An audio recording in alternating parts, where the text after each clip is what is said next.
Looking for ways to get into the out there, especially this time of the year? How about a snowmobile ride? But we want you to do it safely. This is Snowmobile Safety and Awareness Week. And joining us right now is Dan Long. He's the Vice President of the American Council of Snowmobile Associations. He's joining us via Skype from Sherrard, Illinois. Great to see you there. I think I see snow in the background of your shot right there, which is obviously something you need for that particular sport, right? So how has snowmobiling been so far this season? And has there been enough snow and ice for the trails?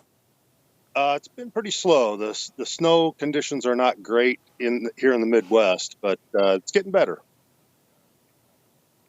Good to know. And we do have a couple of systems on the way. If you've been watching the Weather Channel, we've got one moving through and then another one after that later this week. But how has snowmobiling, for you? I'm not sure how long you've been riding snowmobiles, but something I've never actually tried. I grew up in upstate New York. What is it about snowmobiling that you love so much?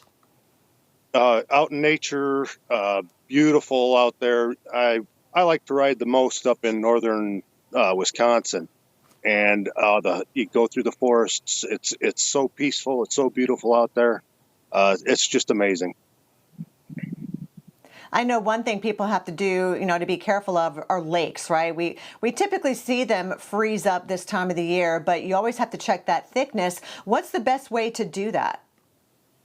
Well, what we, as ACSA, the Council of Snowmobile Associations, all our clubs will go out and check the lakes to make sure that they're safe before they allow anybody to ride on them. So we try to make sure that's done for you so you don't have to worry about it.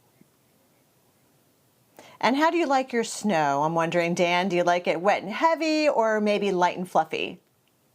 I prefer the heavy, wet system type snow. The light, the fluffy stuff is more for the bigger sleds. I have a trail sled. I don't have like a mountain sled. There's different riders, different styles for different snows. So.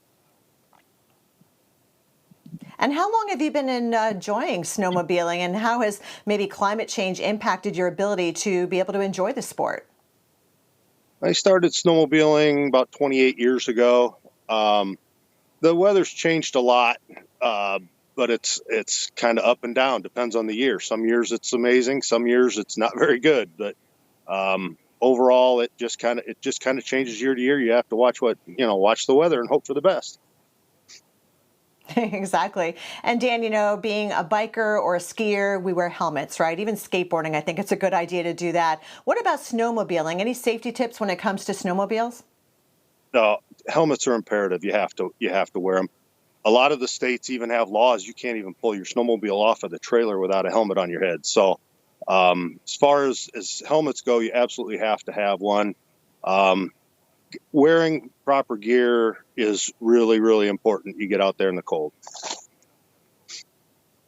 Yeah, all the layers, right? You can always take off a layer if it gets a little warm out there. But we're looking from the perspective of someone snowmobiling on a beautiful trail right there. I mean, you just got to enjoy the view along the way. But I know visibility can get bad at times too, right? So maybe ski goggles like you would do when you're skiing. Is that a good idea too?